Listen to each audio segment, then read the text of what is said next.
Waiter, मेरे लिए spicy chilli potato की 2 फुल प्लेट, साथ में कोल्ड ड्रिंक लेकर आओ। नहीं यार अंजना, मुझसे तो फुल प्लेट नहीं खाई जाएगी। मेरे लिए तो हाफ चिली पटेटो ही मंगवा ले, और वो भी हनी वाले। ओए, वो 2 प्लेट तो मैंने अपने लिए मंगवाए, तुम अपना खुद ऑर्डर करो। तू 2 प्लेट अकेले ही खा जाएगी? और नहीं तो क्या, तू जानती है ना मुझे चिली पटेटो कितने पसंद है। हाँ, अच्छे से पता है, और ये भी पता है कि कल तूने ब्रेकफास्ट और डिनर दोनों वक्त घर पर ही अपने फेवरेट तीखे चिली पटेटो बनाए थे और वही खाए भी थे। फिर भी तुझे बाहर आकर भी वही खाना है। हाँ तो क्या हो गया, चल अब बातें मत कर और अपने लिए कुछ ऑर्डर कर दे। चिली पटेटो खाकर अंजना अपने घर आ जाती है। अंजना ने अभी अभी ग्रेजुएशन पूरी की थी। उसको उसी के कॉलेज में पढ़ने वाले नमित नाम के लड़के से प्यार हो गया था। कॉलेज के बाद नमित एक एमएनसी कंपनी में नौकरी करने लगा। अंजना को खाने पीने का काफी शौक था, इसलिए वो घर पर ही कुछ न कुछ बनाती रहती, और खासकर हर दूसरे दिन वो तीखे चिली पटेटो जरूर बनाती। एक रोज अंजना ने नमित को कॉल किया तो फोन किसी और ने उठाया। नमित, कहाँ हो तुम? कब आ रहे हो? पता है मैं कब से तुम्हारा वेट कर रही हूँ। मैं नमित नहीं, उसका दोस्त बोल रहा हूँ। तुम जल्दी से उसके घर आ जाओ, उसका एक्सीडेंट हो गया। क्या? ये तुम क्या कह रहे हो? वो ठीक तो है ना? मैं अभी पहुंचती हूँ। अंजना जल्दी से नमित के घर पहुंचती है, जहाँ हर तरफ अंधेरा ही अंधेरा होता है। नमित, नमित कहाँ हो तुम? अचानक से लाइट ऑन होती है और उस पर फूलों की बारिश होने लगती है। अंजना देखती है कि सारा घर सजा हुआ है और उसके सामने एक बड़ा सा केक रखा हुआ है। हैप्पी बर्थडे जान, कैसा लगा मेरा सरप्राइज? तुम पागल हो नमित, पता है मैं कितना डर गई थी। जी तो चाहता है इस डंडे से तुम्हारी खूब धुनाई करूं। तभी नमित की माँ और बहन भी वहाँ आ जाती हैं। बिल्कुल ठीक कहा तुमने बेटी, ये ले डंडा और खूब पिटाई कर इस बदमाश की। आंटी जी आप? आंटी नहीं, माँ जी कहने की आदत डाल ले, क्योंकि बहुत जल्द हम तेरे घर रिश्ता लेकर आने वाले हैं। ये सुनकर अंजना शर्माने लगती है और फिर अंजना केक कट करती है। इसके कुछ दिनों बाद दोनों के परिवार वाले आपस में मिलते हैं और सारी बात पक्की कर लेते हैं। कुछ ही दिनों में दोनों की शादी हो जाती है और अंजना अपने ससुराल आ जाती है, जहाँ उसकी सास लता उसकी आरती उतारती है। बहू, आज की रस्मों में तू काफी थक गई होगी, अब ऐसा कर तू आराम कर ले, कल तुझे अपनी पहली रसोई की रस्म भी तो करनी है। जी माँ जी। अंजना सुबह जल्दी जागकर नहाकर तैयार हो जाती है। तभी उसकी सास सुमित्रा वहाँ आती है।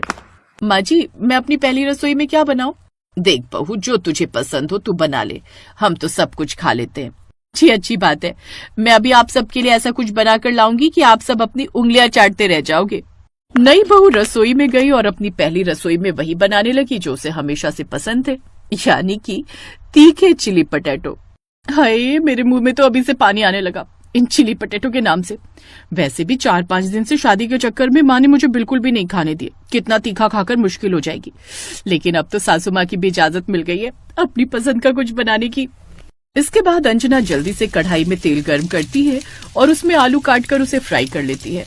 उनको अच्छे से मिलाकर गर्मा गर्म तीखे चिली पटेटो बनाकर तैयार कर लेती है। अब देखो कैसे सब मेरे ये तीखे चिली पटेटो खाएंगे तो उंगलियां चाटते रह जाएंगे। हाय, मेरे मुंह में तो इसे देखते ही पानी आ रहा है। जी तो चाहता है अभी के अभी सारे के सारे खा लूं, लेकिन पहले माँ जी को तो खिला दूं। नई बहू जल्दी से सबको डाइनिंग टेबल पर चिली पटेटो परोसती है। खाइए ना माँ जी, खाइए ना। हाँ हाँ बहू, ये इतने गर्म है कि अभी तक धुआं निकल रहा है, ऐसे तो जीभ जल जाएगी। वैसे ये तूने बनाया क्या है? माँ, ये चिली पटेटो है ना भाभी? मुझे भी ये बड़े पसंद है। अरे वाह, फिर तो हम ननद भाभी की जोड़ी खूब मिलेगी। खाइए ना, आप सब खाइए ना। हाँ, लेकिन तुम भी तो बैठो ना अंजना, तुम भी हमारे साथ ही खाओ। नमित जैसे ही वो तीखे चिली पटेटो का पहला निवाला खाता है, उसके मुंह से धुआं निकलने लगता है। अरे, इसके पापा को गुजरे हुए इतने साल हो गए, फिर भी बेचारा आज भी अपने पापा को याद करता है। अरे पानी पानी दो कोई, मेरा मुंह जल गया। अरे इसमें पूरा मिर्च का डिब्बा उड़ेल दिया था क्या? ओहो, हे भगवान, कितनी मिर्ची है इसमें। आते ही हम सबको बवासीर कराने का इरादा है क्या बहू? ओहो, इतनी मिर्च तो मैंने बचपन से आज तक नहीं खाई जितनी भाभी आपने एक दिन में खिला दी। लेकिन वो सब अंजना को देखकर हैरान रह जाते हैं, जो बड़े चटकारे लेकर वो तीखे चिली पटेटो खा रही थी। क्या आप सब भी? अगर चिली पटेटो में चिली नहीं डालेंगे तो उसका नाम चिली क्यों होगा? बोलो। वैसे भाभी ये बने तो अच्छे, बस थोड़ा तीखा ज्यादा है। हाँ बहू, खाने में तो मुझे भी अच्छे लगे। मुझसे तो इतना तीखा नहीं खाया जाएगा, इसीलिए मैं बाहर से कुछ ऑर्डर कर देता हूँ। हाँ, हमारे लिए भी कर दे बेटा। अब अगर आप ये सब नहीं खा रहे हैं तो मैं ही ये सब खा लेती हूँ। अंजना बड़े मजे से वो तीखे चिली पटेटो खाती है। ऐसे ही अब वो हर दूसरे दिन चिली पटेटो बना देती, जिसमें पहले से अब वो तीखा कम रखती, लेकिन रोज रोज ये चिली पटेटो से तो अब नमित पक चुका था। मुझसे तो अब रोज रोज ये चिल्ली पटाटो नहीं खाए जाते, और तुम लोग भी मत खाया करो। जानती हो ना, ये सेहत के लिए अच्छे नहीं होते। क्या बेटा, ये आलू ही तो हैं, और तुझे नहीं खाने तो मत खाया कर। बहू तू ना अब इसके लिए सादा खाना ही बना दिया कर। ऐसे कुछ दिन बीत जाते हैं, लेकिन वो तीनों बाज नहीं आती, और एक रात अचानक से सुमिता को काफी घबराहट होने लगती है और वो बेहोश होकर गिर जाती है। उसे जल्दी से अस्पताल ले जाया जाता है। लगता है इन्होंने पिछले कुछ समय से आलू काफी मात्रा में खाए, वो भी तीखे वाले, जिस कारण इनका ब्लड प्रेशर काफी बढ़ गया। साथ ही टेस्ट में पता चला है कि इन्हें शुगर की बीमारी भी है। अगर ये कुछ रोज और ये खाती रही तो पता नहीं तब क्या हो जाता। शायद किसी को कुछ पता ही नहीं चलता। देखा तुमने अंजना, आज तुम्हारे कारण मेरी माँ की जान खतरे में आ गई थी, इसीलिए तुमसे कहता था वक्त रहते सुधर जाओ। अंजना को अब अपनी गलती का एहसास हुआ। अब उसने चिली पटेटो बनाना और खाना लगभग बंद ही कर दिया।